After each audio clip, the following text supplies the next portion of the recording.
Hi everyone, this is Maya, founder and managing editor of Let's Hear It. This is the Let's Hear It, Hear Her Story podcast, and featuring today is Carly Leahy, co-founder and CCO of Modern Fertility, a startup led by two women aiming to democratize fertility information and simplify the process of getting a fertility test. I first asked her to tell us about Modern Fertility, as well as her background before leading the company. Check it out. We offer a comprehensive fertility hormone test that you can take at home before you're ready for kids. And a little bit about me, I am originally from the Boston area. I'm actually wearing a Red Sox hat right now. It's kind of, everybody makes fun of me out in San Francisco. And I started my career in creative agencies and then moved in-house at Google, where I worked on a program to help small businesses succeed online and get websites. And then moved over to an experiments team at Uber, where we built Uber Eats from the ground up, Uber Rush, and Uber Health, and really learned a ton about building products on the ground and working in really, really smart product organizations. And then met my co-founder, Afton, and we started talking about fertility. And I have a very interesting take that's a little bit different than how she came into the space, and we can talk about that. But long story short, I was focused on my career, didn't think I needed to be bothered whatsoever by fertility information. And I was kind of stiff-arming the whole thing. And once I started digging into so much of the fertility science, there was so much that I couldn't believe that I wasn't prepared for. And it really blew my mind. And as I started talking to more friends, I realized I was definitely not alone in that. How do we spend so much of our lives preventing pregnancy? And then when it comes to planning for it, it's just this sort of mysterious black box. So I made it my personal mission to show my former self the value of proactively understanding your body, so that you really have the power to make the future choices that are right for you. So here we are, and coming from sort of a creative brand and marketing background, I have found sort of my way in this tech world, and I have found that creative people are really necessary as things become more and more automated. And I've come a long way from majoring in English and everyone asking me, "Oh, do you want to be an English teacher?" And me saying, I want to find a creative application of business. And my father, who was in finance, kind of rolling his eyes into the back of his head. But I'm here to say, if you're a creative woman, you are needed in the tech world to solve so many problems that have been kind of strewn by the wayside for so long. Right. And so how did you actually, even coming from an English major, how did you get into, the business /tech /creative industry? Yeah, such a good question.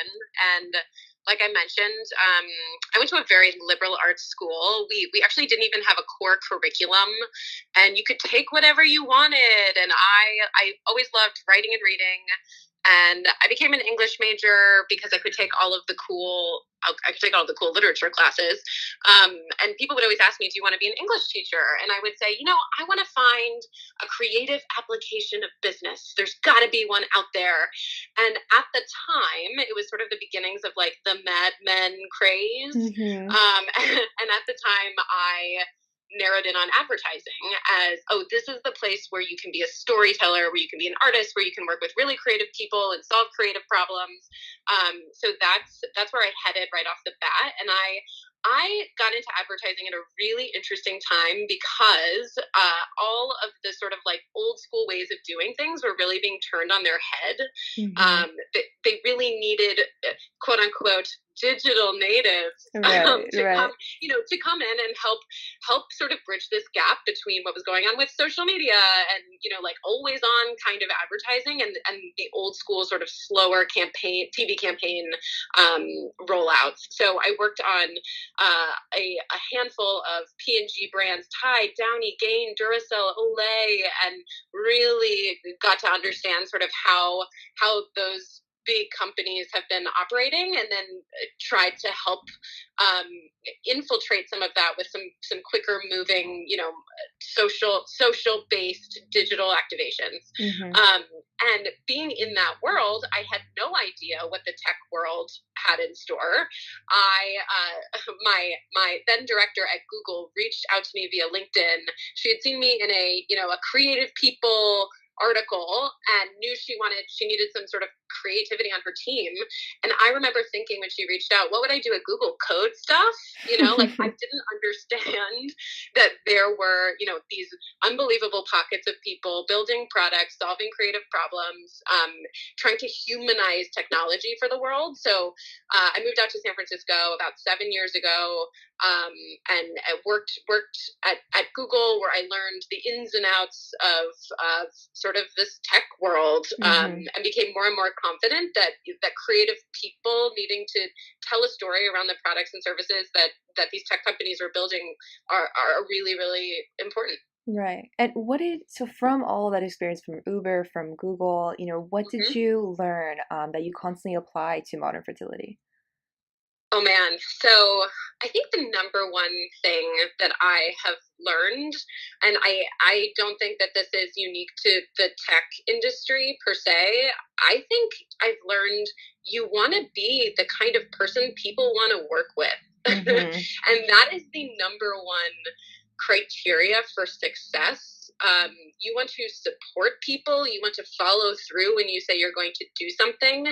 And if you are somebody that people love to work with and people vouch for you and say, oh, she's someone who gets shit done, that is going to carry you through the rest of your career. These companies out in the Bay Area, it's a small world. People talk and know everyone, and paying it forward, being good to people, being somebody who's reliable, dependable, and is a great teammate is like the number one thing that you can do. If you can do that, and then you have a growth mindset to get better at some of the things that you need to work on, you're golden. People, when people want to work with you, they will make it happen.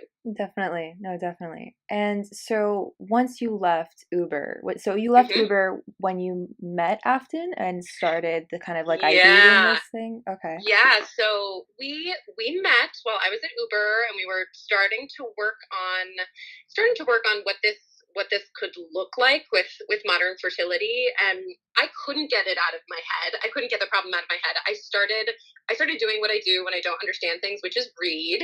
And we started this sort of like really dorky impromptu egg book club, we call it. We now have a little library in our office with all of the books that we read, and we keep adding to it. But oh my gosh. this one book called Motherhood Rescheduled. It's I think it's 6 stories of women having different experiences with fertility all across the map, and it blew my mind, because I was just a few years away from starting to think about that stuff, and even just those few years had meant that I was not exposed to it whatsoever.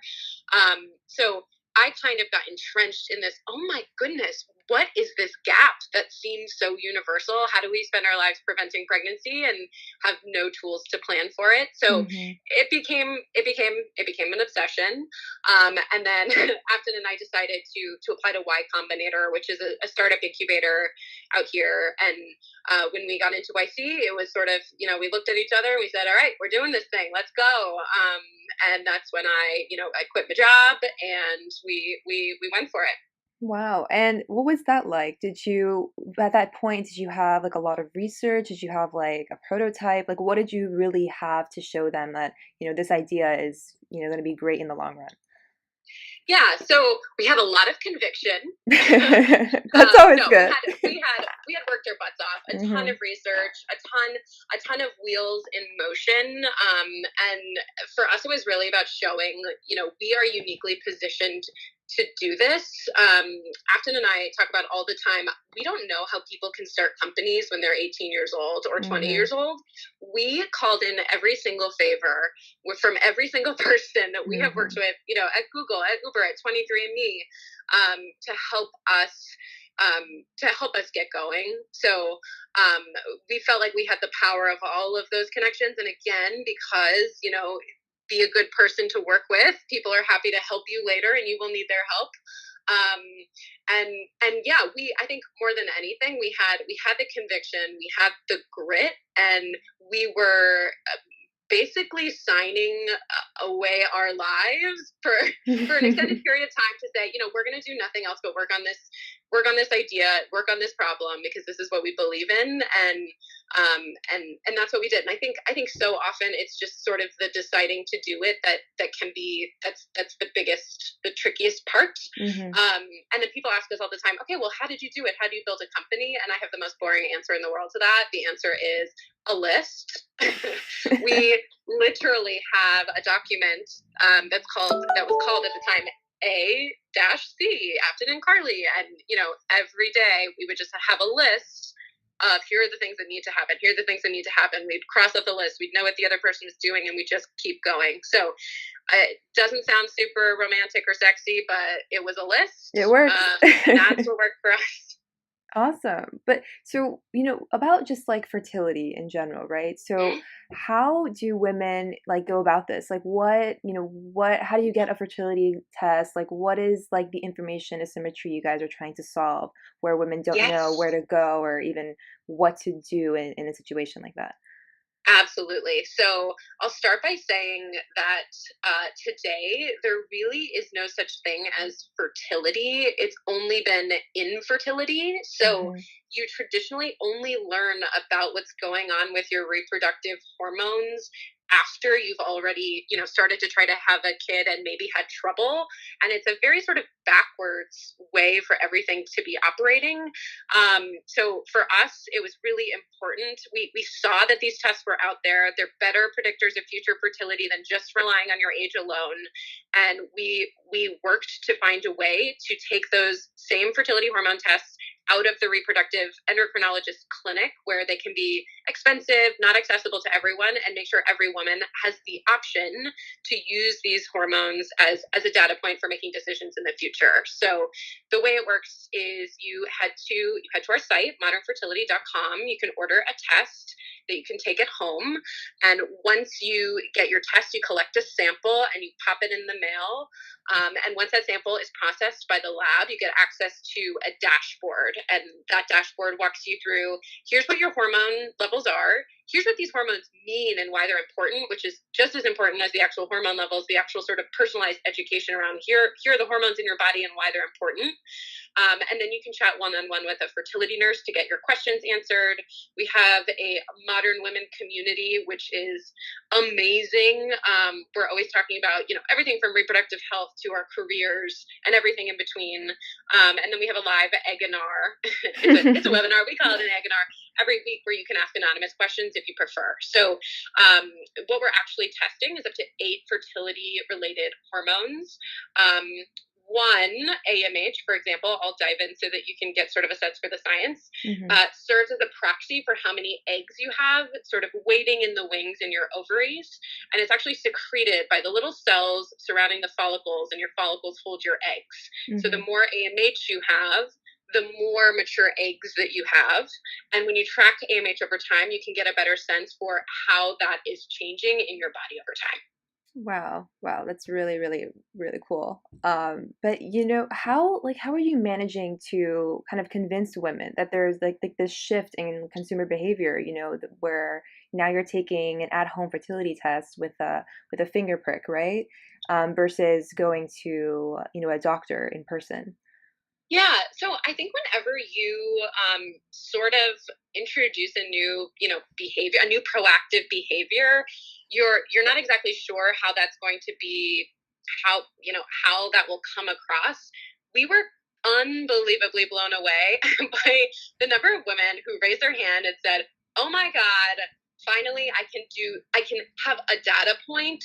I don't have to just rush into freezing my eggs, or I don't have to just worry and not have any information." So the word convince is something that has not at all been part of the puzzle. It's been showing women exactly what they will get and making sure that they know that they have the option to get it if they want it. And we're here for them to answer any questions and help them understand the science behind it and serve really as that clinical neutral resource that they can always trust. And we always say, go talk to your doctor about these results. and you are the one who decides what to do with them, as opposed to, go do this or go do that. I think so things like egg freezing are very buzzy right now, and it's amazing that egg freezing exists as an option for some women, but it's still largely invasive and expensive. And to be able to give women an option to see what's going on before they feel like they have to make, a big jump like that is really, really important to us. Right. So you see, modern fertility is something more to like encourage women to be more proactive in going to the doctor post viewing the results, right? Or is it more of like an individual experience, like all of its own? Yeah, it's absolutely meant to be a conversation starter with your doctor, and we're seeing more and more women are standing up and saying, "I know, and I want to be my own best health advocate." In the same way that I want to be my own best financial advocate and my own best career advocate and my own best, dating advocate.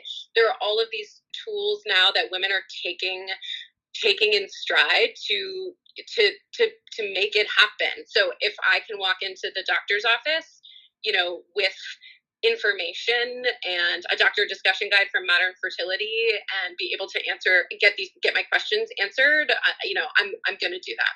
Right, right. And how did you actually determine, this process to, take this test at home and or even like the price of making it, $159 for this at-home test?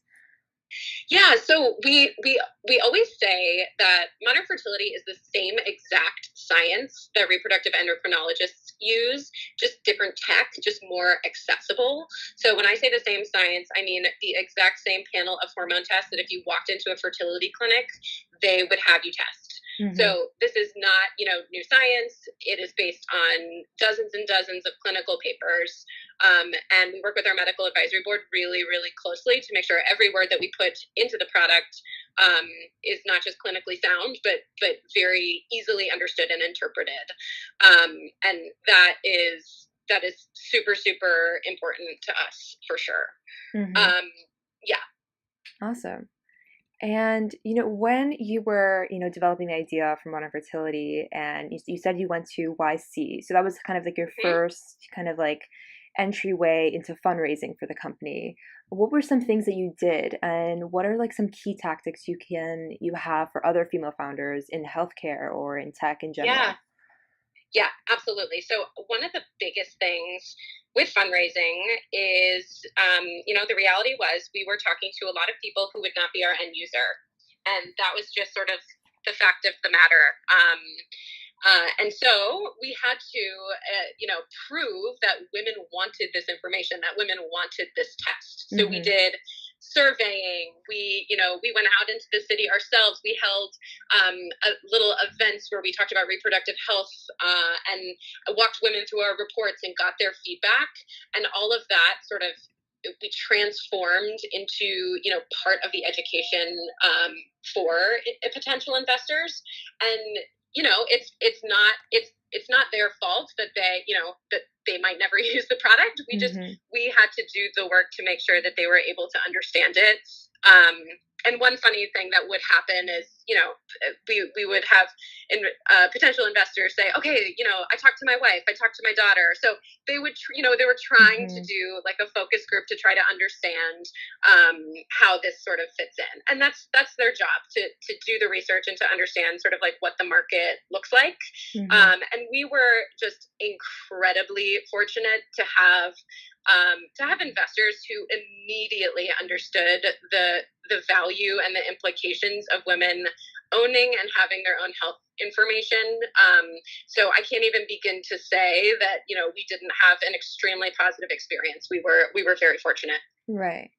And does infertility affect men and women equally, or is it more women? And, does modern fertility plan to also include fertility tests for men?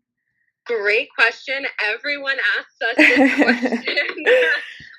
And it was funny, in Y Combinator, it is largely men as well. And all of the guys would ask, when that was coming. And yes, it absolutely takes two to tango. This is not just, a woman's thing. We are focused right now on making sure she has the information that she needs. Female fertility is incredibly complicated, and that's where we're focused now. But we are super committed to listening to our customers, who are telling us every day, "Oh, this is great," and now now I want this. And for us, we need to stay very focused and need to make sure that we're doing a really good job of what we promised from the outset. But definitely talking to our customers every day about what they need and what's next. Right. So what do you see as the next step? Where do you see your business model going for modern fertility? Yeah, so we are very, very focused on helping her understand her reproductive health, and really guiding her throughout that process. And now we are really, really honing in on everything she needs to be really well equipped if she does want to have a kid in the future. So making sure that she's able to reorder year over year and track her hormones over time and understand what's changed and understand what she can do about them. So that is sort of the big focus. And she will absolutely tell us from there what else she needs. And we're very lucky in that regard. Our modern women community is just this sort of really amazing, lively, almost living thing, where we're in there every day, figuring out how we can serve women better. And I think one big part of that is the research and the content that we put out into the world. We have a modern fertility blog where every month we get together and we say, what are the questions women are asking us? Oh, someone asked us about, Plan B and fertility. Someone asked us about vaping and fertility. We're going to dig in and we're going to write the best damn piece on this to get these questions answered. So we're also very much focused on making sure that we are sort of helping her cut through the Google wormhole and get answers to some of these questions that have a lot of misinformation attached to them. No, yeah, really. That's really, really great. And I think there's really like a lack of education, particularly for young women, on reproductive health and what to do in certain situations. And yeah, totally. Yeah. We talk about that all the time, that we host these hormone nights at our office a few times a week and sometimes at companies. And we go through, Dr. Erin Burke on our team goes through a fertility and reproductive health 101. And it is the first time, we're talking about this stuff sort of in public, but since sex ed. And sex ed was very much all about prevention, prevent. Here's what happens when you do bad things. And now the conversation, it's the first time we're having this conversation about sort of being proactive, and here's what's happening, and here's what you need to know about menopause, about fertility treatments, about PCOS, all of these things that nobody, really sat us down and taught us. So we need to sort of course correct that for women now who are actively trying or will be trying soon, and then for future generations, we need to make sure that we're arming women with all of this information. Definitely.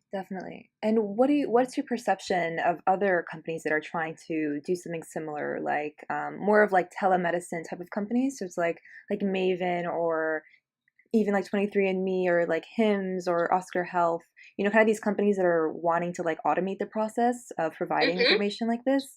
What do you think of this? Do you think this is kind of like the next step, or like kind of like the next generation of companies kind of changing the treatment of women in healthcare? Yeah, so you named a lot of big names.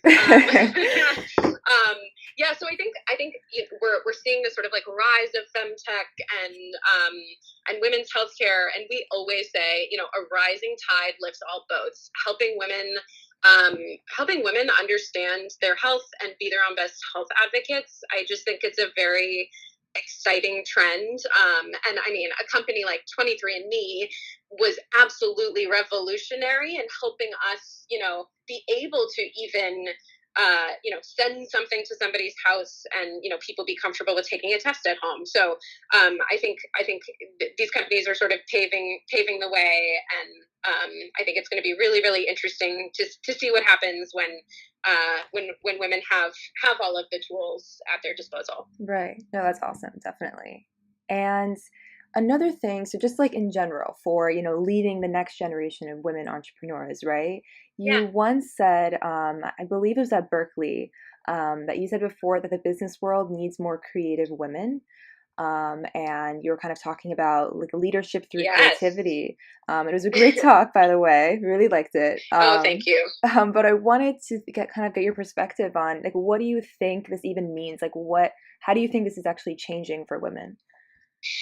Yeah. So I this is really embarrassing, but when I when I was an English major in college, I actually my and I don't think I've ever told anybody here about this, so I'm about to get made fun of. But my English thesis was about the evolution of women's literature and writing, and how sort of the novel began as the okay medium for women to write in. I mean, at first it was sort of like a novel under a pseudonym, but the Jane Austens of the world. So the novel was sort of like the woman's medium, and then it sort of has it has evolved, and now we have like mom bloggers and this whole sort of evolution of what a creative woman looks like. So I think it's I think we're seeing sort of a similar evolution in today's world. And from my experience, it's gone from like, oh, to be a creative person in business, oh, you have to be a writer or an artist, or you have to be in advertising, to no, like you can build a company. You understand how to reach out to other people and create a story and help them, help to humanize the product that you're developing. Like you are an absolute integral part to building something impactful for the world. So I would always say, like I'm a creative person, and I always thought that put me in this box that meant I'm not a business person, or I'm not a a partnerships person or whatever. And that is absolutely not true. If you are a creative person and you have sort of like you have that intuition, you have those soft skills, you can sort of think outside the box. The spreadsheet skills will come if you need Definitely. those. I think sort of like eliminating some of that imposter syndrome and seeing more and more of these sort of tech companies taking really creative people and putting them in design orgs and product orgs and product research orgs and really sort of revolutionizing the way they think about businesses is uplifting, and I think we're gonna see more and more of that. Awesome, Carly. This is really, really great. And do you Yay! have, any last words, any advice, anything about modern fertility, just anything you wanted to add? Yeah, I just want to say thank you for being open to chat about this. We're so excited when anyone wants to talk proactive fertility, because it is so important that we're all getting this knowledge, and that we all know that it's an option for us. Mm-hmm. So really appreciate the part you're playing in sort of helping us spread the word. Small part, but I'm happy. Yeah, no, every part matters, and we really appreciate it. So thank you very much.